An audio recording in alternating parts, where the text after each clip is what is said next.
G'day everyone, I'm Trains on Toast, and first I'd like to say thanks so much for 100 subs.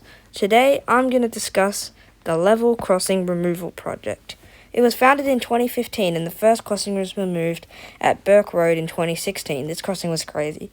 So the first 10 crossings removed by the project were Burke Road in Glen Iris. This crossing was followed up by Centre Road, McKinnon Road, North Road, Furlong Road, Main Road, Mountain Highway, Scoresby Road/Power Road, Blackburn Road, and Heatherdale Road. Those were the first 10 level crossings removed by the Level Crossing Removal Project. But if I, Trains on Toast, were running the Level Crossing Removal Project, these would be my first 10 priorities. But real quick, I'd just like to specify the information in this video has come from my personal opinion and experience, vlogs, trusted websites in the community. Images in the video will usually be from Google Maps, or I will have showed the source in the bottom corner. Taronga Road, Malvern. Taronga Road is a busy level crossing on the Glen Waverley line right next to a large bridge. Traffic often queues up here and it is just not a good crossing as of all of them on the Glen Waverley line. It's also not listed for removal. Brunswick Road and Dawson Street, Brunswick. These are two very busy level crossings located quite close together with Union Street in between them. They both have lots of traffic running through Brunswick and are generally congested but are being removed. Madden Grove, Burnley. Madden Grove, Burnley is a very busy arterial and the level crossing is only 5 kilometres in a straight line from the CBD. It's located near traffic lights and it's just in a generally bad spot. It's also a busy arterial to access the Monash Freeway. Plus, it's not listed for removal and it's just generally inconvenient. I don't know why it's not listed for removal. The Glen Waverley line missed out. Puckle Street, Moonee Ponds. Oh, I could talk about this crossing for a long time. It's chaos. It's located in a very busy part of Moonee Ponds, which has a lot of nightlife and is very busy with cars and pedestrians. It's also squeezed right in between two road intersections, just like Hudson's Road and Spotswood, but bigger. It luckily has very long gate arms, but there's still nothing stopping people from going through the side that doesn't have any gate arms to avoid the lights. I even saw people trying to cross the tracks when the lights were down while I was filming. It's also located at number 5 on an unsafe level crossings ranking by 7 News in 2010. This is just not good, and this crossing is also not listed for removal. The only way to go about it if you didn't want traffic lights, I feel like, would to be have a massive roundabout.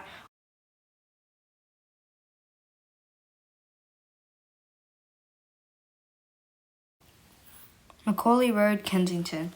Macaulay Road is one of the worst crossings ever, but it's also got super rare stuff. And it's sick, to be honest, let's just not gonna lie. It's got all of these lovely routes you can take, plus a heritage train station, plus the Kensington Mill sightings, plus all these shops, and all of these other things. Pause to see them all. So yeah, it's pretty chaotic. It's also located on a steep gradient from both sides, and is good for traffic from Dynon Road to Port Melbourne, Smithfield and Ballarat Road to Port Melbourne, the Showgrounds to Port Melbourne, and Racecourse Road to Port Melbourne. So it is very, very busy. It is just also very awkwardly placed with all of the side roads. So it's just really a placement and traffic issue here. But it is also like the most dangerous level crossing in Victoria, because LCAM did a level crossing priority list in 2008, and all of the crossings above it have since been removed, making it the most dangerous crossing in Victoria. Plus, trains often pass side by side, which increases delays, and it's not listed for removal. Maybe someone will do something in the future, I don't know.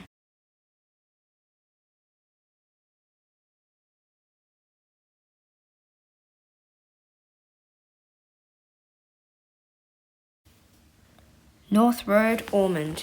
North Road was just a horrible crossing. It was another member of the 2010 7 News Unsafe Crossings list, which is no surprise considering it's got 3 tracks and is jam-packed right in the middle of the Ormond shopping area and surrounded by houses. Up to 42,200 vehicles would pass through every day and was down for 39% of the peak on average, according to the Yugo driving score. And the coast would reach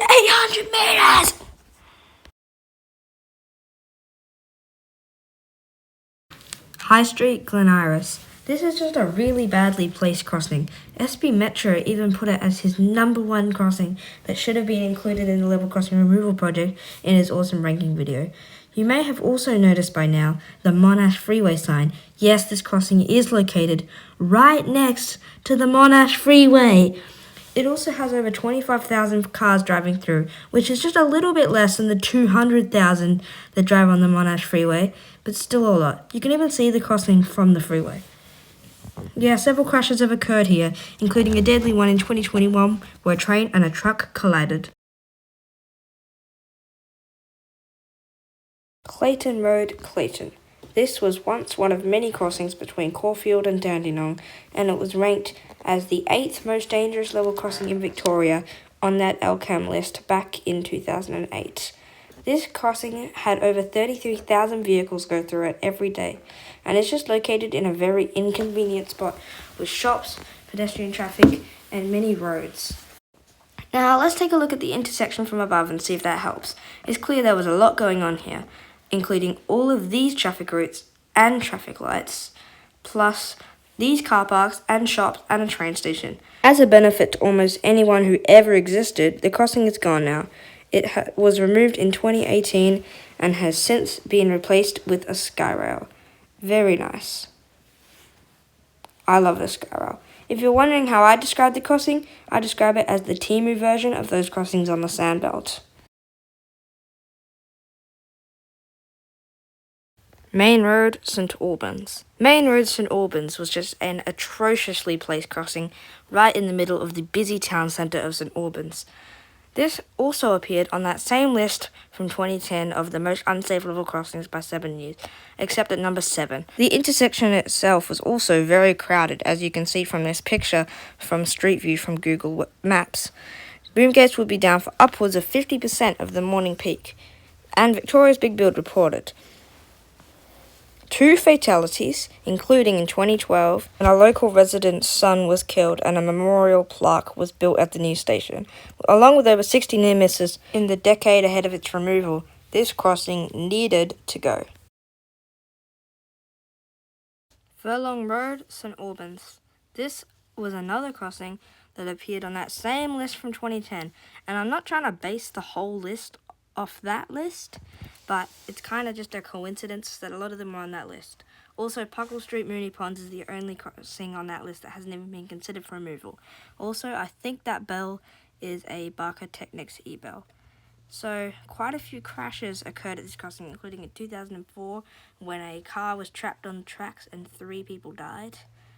Plus, in 2011 when there was a near miss with a pedestrian. There's been several other near misses as well. But honestly, who was surprised when the intersection literally looked like this? The crossing was way too close to those traffic lights.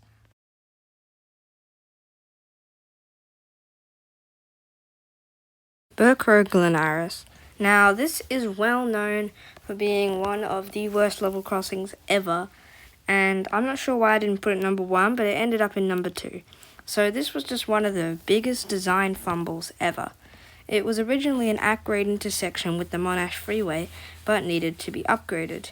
So they built a new intersection, but instead of removing the level crossing, they just incorporated it into the new intersection, which was just a complete mistake, and it ended up with this. Like, who designed this? This was just one of the biggest fumbles ever in intersection and just infrastructure design in general, especially with how close the Monash Freeway was.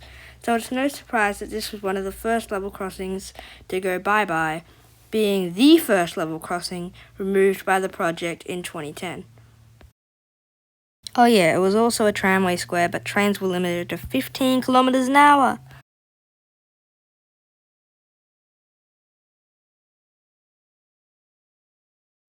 Absolutely unmistakable. Some of the worst intersection design ever in Victoria. High Street/Spring Street Reservoir. This intersection is just the exact example of where a design may work on paper, but not always in reality.